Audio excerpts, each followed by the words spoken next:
Hello and welcome back to the class number 14 of ratio and proportion. और आज हम सीखेंगे इसका नया कंसेप्ट। ठीक है, तो पिछले क्लास में हमने ये डिस्कस किया था कि अगर आपको कॉइन का रेशो दे रखा है तो वैल्यू को कैसे निकालते हैं। और अब हम सीखेंगे कि अगर आपको वैल्यू का रेशो दे रखा है तो कॉइन का कैसे निकालेंगे। ठीक है, तो सबसे पहला स्टेप जो है वो तो कॉमन ही है, जो हमने पीछे किया था वही स्टेप होगा सेम।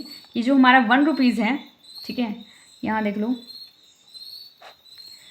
1 रुपीज़ में कितना मल्टीप्लाई करूं अगेन कि 1 रुपीज़ आ जाए, तो ऑफकोर्स 1 करेंगे। ठीक है, फिर 50 पैसे में कितना मल्टीप्लाई करें कि 100 पैसे आ जाए, 2 मल्टीप्लाई करेंगे।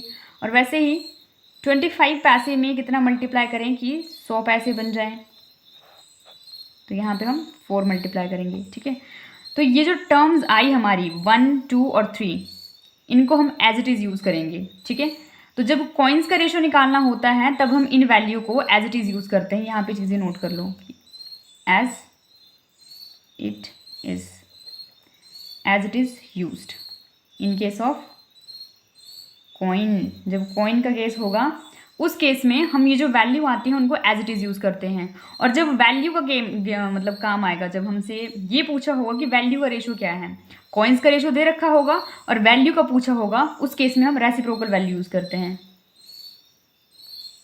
ठीक है, वैल्यू के लिए तो कॉइन्स के लिए ये as it is value use करते हैं और वैल्यू के लिए रेसिप्रोकल वैल्यू। तो इस टाइम पे हमें क्या चाहिए, हमें तो कॉइन्स का रेशो चाहिए। तो कॉइन्स का रेशो चाहिए तो हम इसकी as it is value use करेंगे, मतलब यहाँ 1, 2 और 4 ही यूज़ करेंगे। तो 1 रुपीज़ के लिए 1 से मल्टीप्लाई करेंगे, जो 1 रुपीज़ है यहाँ पे 1 से मल्टीप्लाई करेंगे इसको, तो ये 1 आ जाएगा। ठीक है, ये जो 50 पैसे है इसको हम 2 से मल्टीप्लाई करेंगे, तो यहाँ पे 2 से करेंगे तो ये हमारे पास 6 आ जाएगा। और ये 25 पैसे है इसको हम 4 से मल्टीप्लाई करेंगे, तो जब 4 से मल्टीप्लाई करेंगे तो ये कितना आ जाएगा हमारे पास 8। तो जो हमारे कॉइन्स हैं, अगर आपको वैल्यू का रेशो दे रखा है तो कॉइन्स का रेशो आप आराम से निकाल सकते हैं। आपको करना क्या है, जो भी टर्म्स दी हैं उनको एज इट इज़ यूज़ करना है। तो हमारे कॉइन्स का रेशो होगा 1:6:8। ओके, एक तो एग्जाम्पल इसी पे देख लेते हैं। और so this is another example जहाँ पे आपको फिर से वैल्यू का रेशो दे रखा है और कॉइन का निकालना है। ठीक है, तो कॉइन्स के लिए ना एक चीज़ यह ध्यान रख लो हमेशा, ये इसको नोट कर लो कि कॉइन के लिए हम as it is value use करते हैं। कॉइन के लिए हम as it is value use करते हैं। तो 1 को किससे मल्टीप्लाई करें कि 1 आ जाए, 1 से as it is value use करते हैं ना, शॉर्ट्स में बता रही हूँ ऐसे। 50 पैसे को किससे मल्टीप्लाई करें कि 100 आ जाए, 2 से, तो इसलिए यहाँ पे इसको भी 2 से करेंगे।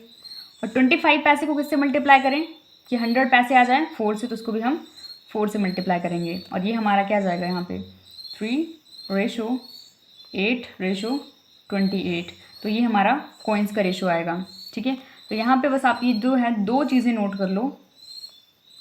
सबसे पहली चीज़ ये नोट कर लो कि अगर आपको वैल्यू का रेशो निकालना है,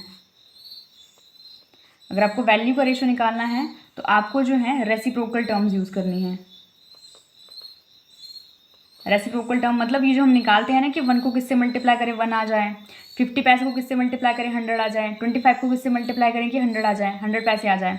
तो जो टर्म आती है उसका रेसिप्रोकल यूज़ करते हैं किस केस में, अगर वैल्यू का रेशो निकालना है। ठीक है, और नोट नंबर 2 ये कर लीजिए कि अगर कॉइन्स का रेशो निकालना है, अगर आपको कॉइन्स का रेशो निकालना है तो उस केस में एज इट इज़, जैसे यहाँ पे 1 में कितना मल्टीप्लाई करें कि 1 आ जाए 1, 50 पैसे में कितना करें कि 100 पैसे आ जाए 2, 25 पैसे में कितना मल्टीप्लाई करें कि 100 पैसे आ जाए 4। तो वहाँ पे हम एज इट इज़ वैल्यू को यूज़ करते हैं। ठीक है, तो ये 2 पॉइंट हमेशा ध्यान में रखने का, अगर वैल्यू का रेशो निकालना है तो रेसिप्रोकल टर्म यूज़ करेंगे, और अगर कॉइन का रेशो निकालना है तो एज इट इज़ जो टर्म है वही यूज़ करेंगे। ठीक है, so this is all about in this session. आगे हम चलेंगे इसके बेस्ड क्वेश्चन को करेंगे, क्योंकि क्वेश्चन इस तरीके के तो नहीं आते हैं, मतलब ये तो बेसिक है आपका, एक क्वेश्चन थोड़े से हटके आते हैं, तो इसके ऊपर क्वेश्चन प्रैक्टिस करेंगे हम, ताकि थोड़ी और क्लैरिटी जो हमारे कॉइन्स वाले क्वेश्चन आते हैं उसके ऊपर थोड़ी सी क्लैरिटी हमारी हो जाए। ठीक है, तो उसको हम अगले सेशन में सीखते हैं, अगले क्लास में, कि कैसे जो है इन क्वेश्चंस को हम टैकल डाउन करेंगे।